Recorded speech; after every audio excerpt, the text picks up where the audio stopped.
Hello, everyone, and welcome. We are back in the Goblin Caves doing something a little different today. We are doing a fully geared cleric run in the Goblin Caves, and I'm just here to kind of illustrate where we are. I think with the game, at the time of this recording, we have a wipe that is currently scheduled for this coming Thursday. So in a couple days, and right now gear is plentiful.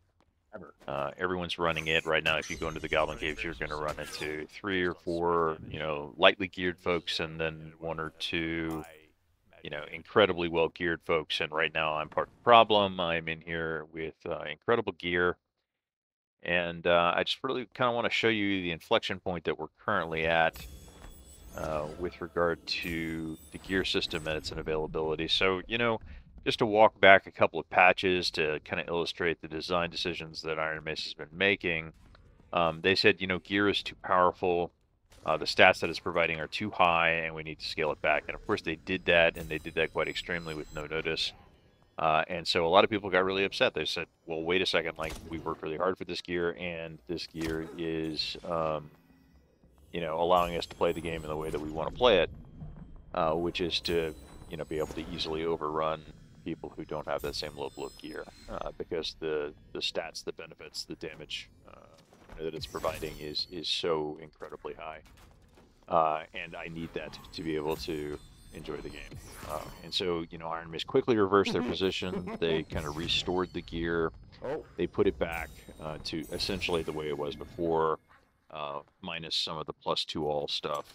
Now only like the Rogue Shadow Mask and the Rogue and Warlock headpiece is the only thing that can roll +2 all.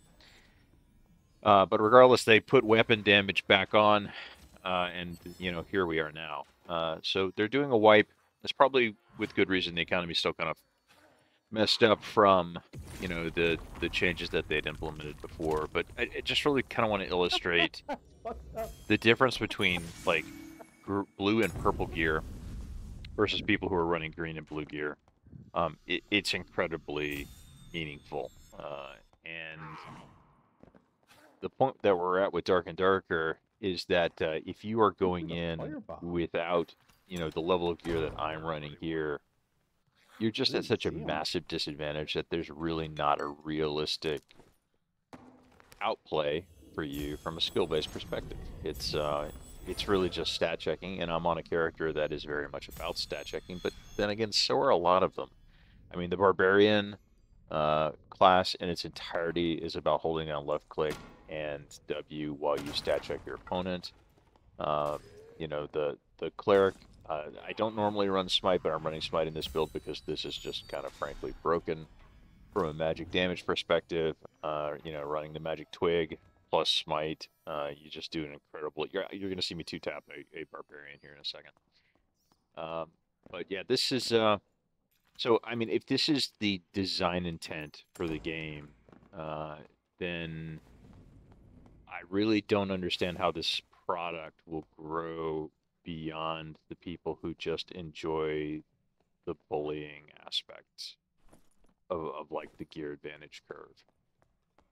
I think that there is a great skill-based system that lays underneath it, and I think we saw that in the under 15 lobbies when those were implemented, and I think we see that to an extent at the lower gear tiers, namely the green and the blue tiers. But when you start getting into purple or higher, the amount of stats that are being leveraged on those gear, I mean, you can talk about, rolling a Revo Gambison, right, with 3 strength and 3 weapon damage and 3 physical damage, like all on one piece of gear, right? You put that on my Ranger that's already got 27 weapon damage mods running throughout my gear set. Essentially, I'm doing an extra longbow hit every time I land a hit. When I stood up, I took one it doesn't matter how many times you reduce the amount of, and he attacked in the downward. quick shots. No matter how much you reduce the number of hits in that attack chain, every hit of mine is an extra hit. So it's like 100% damage modifier. So if I'm hitting for 36, now I'm hitting for an additional 36. It's just a little nuts. And I think that Dark and Darker is really at an inflection point here with regard to the playstyle that they want to have, right? You can attack it a couple different ways. You can segregate items by queuing. You can keep, the game to found items only, which is essentially what the 15 queues were. And I think those were vastly unpopular because the game clearly illustrated at that point that there was more people who were excited about playing that way than playing in the quote unquote normal mode, high roller mode, and everybody got kind of upset that they had to wait 5 minutes to get a lobby off the ground. Mm. Um, it seems like Iron Mace is kind of nibbling around a lot of different issues here, and they're a little rudderless with regard to the direction that they need to take it. I completely run this lobby playing very poorly. Carrying on multiple conversations in the background over Discord. Got a lot of distractions. I'm playing just terribly. And I'm easily able to put guys in the ground, who are running pretty well-appointed blue sets with my pretty well-appointed purple set. I'm not really having to pay attention. I'm not having to make really good decisions. I'm not having to listen very closely or carefully to where players may be on the map. And, I just don't think the gear should be this powerful. Now, they've kind of doubled down on the problem here by making the gear easier to obtain. But that's great. And, I can lose to a superiorly geared and a superiorly skilled player here and quickly reassemble this set and go back to stomping, people who don't have the same level of gear pretty quickly. And I think this is less befuddling in the 1v1 scenarios, but it's made like threes, like Crypts, the 3-man dungeon, almost unplayable because the gear inequality situation is just, it's staggering. There's really no amount of outplay potential that a group in greens has against a group in even well-appointed blues, but setting that aside, the well-appointed purples. So they either need to make gear less valuable, they need to close the aperture by which you're able to acquire perfectly rolled gear, and that's going to involve some form of change of trading. As I've advocated many times for, I think this game is far superior if you just take the trading post out of the equation. Make it found and bought gear only from vendors and from what you're able to acquire in the dungeon. As long as you're able to basically, gain wealth and then buy the gear that you'd like to have instead of earning the gear that you have, then real money trading is going to be a problem, and it's a huge problem right now. I think it's driving players away from the product at a pace which is far outstripping its ability to bring new players in. Because, can you imagine being a new player in this lobby? I don't know if there are any. It seems unlikely to me at this point. But if there were a new player in the Goblin Caves, this is like their third, fourth, fifth run. I don't know. But look what I just did to that barbarian. And he's not a new player, and he's not in no gear. He's using blue weapons. He's got jewelry. He's got blue gear. That's the last guy in the lobby. And he had zero chance in that account. Nice job, dude. I mean, he just had to run. Wasn't skill, it was gear advantage. He had no outplay potential there. There was absolutely nothing he could do. And so, I mean, I don't know how much longer they can continue to let the game run this way without realizing that the amount of publicity that they're going to receive, for this is only going to attract the kind of players that they don't want.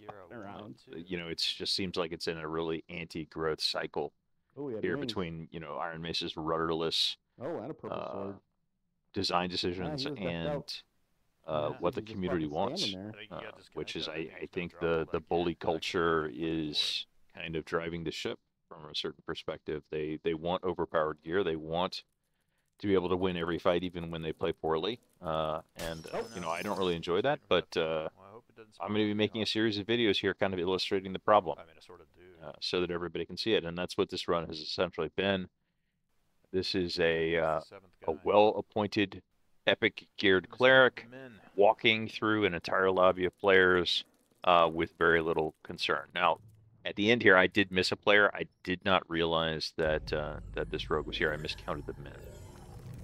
But there was a rogue in there. He had really good gear.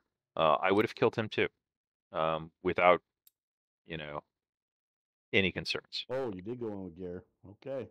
So that's what that looks like. Woo. I don't. Anyway, we're at an inflection point, I think, Yeah, it's no shot. from a design perspective, and the team really needs to carefully balance. Like, do they want this to be a skills-based game, or do they want this to be a gear-based game? And if so, is making the gear more available, is that like their nod to fairness?